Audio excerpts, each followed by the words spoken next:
Hello दोस्तों, मेरा नाम है जीवेश कुमार चौधरी और ये वीडियो आपके लिए बहुत ज़्यादा इम्पोर्टेंट होने वाला है अगर आप 18 एज के हो या 18 प्लस भी हो।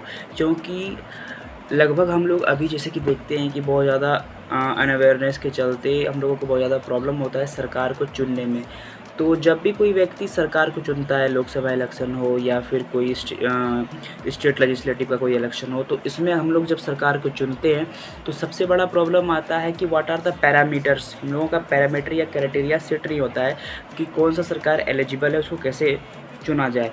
तो दो तरीके से बात कर सकते हैं। एक तो वो सरकार जो कि अभी रूल कर रहा है, तो सबसे बेसिक तरीका है और अच्छा तरीका तो उस हिसाब से है कि देखिए, मैंने जब इस बुक को पढ़ा, इसका नाम है एम लक्ष्मीकांत का बुक है ये, भारत की राज्य व्यवस्था। तो इसको पढ़ने के बाद मुझे ये पता चला कि हमारे कुछ राइट्स होते हैं, बहुत ज़्यादा राइट्स होते हैं। उसके बारे में तो बाद में बात करेंगे, फंडामेंटल राइट्स के बारे में बात नहीं कर रहे हैं। हम लोग बात कर रहे हैं अभी बेसिकली डीपीएसपी के बारे में। जब हम लोग आगे बढ़ेंगे इस बुक में, आप लोग अगर कभी पढ़िएगा तो इस पे एक फोर्थ पार्ट जो है इंडियन कॉन्स्टिट्यूशन का, जो कि कंटेन करता है डीपीएसपी, जो कि बेसिकली आयरलैंड से लिया गया है इंडिया में।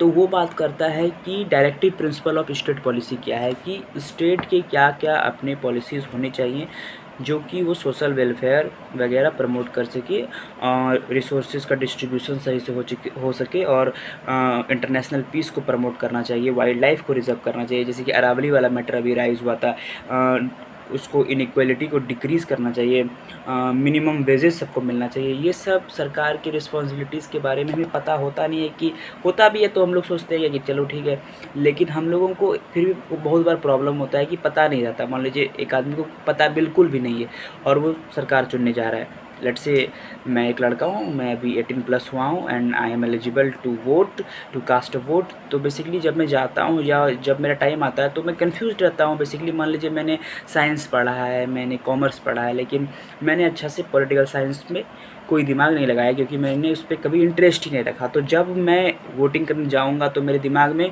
वही रहेगा जो कि अभी तक मेरे घर में माँ बाप करते आए हैं, कि जिसको भी वोट बोले दे आके दे दो।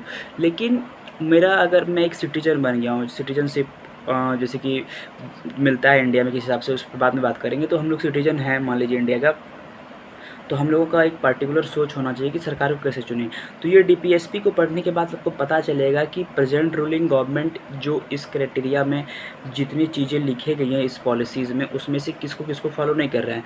हाँ, ये बात अलग है कि ये सारी चीज़ें जो होती है इसको आप लोग सुप्रीम कोर्ट या हाई कोर्ट में जा कर के चैलेंज नहीं कर सकते।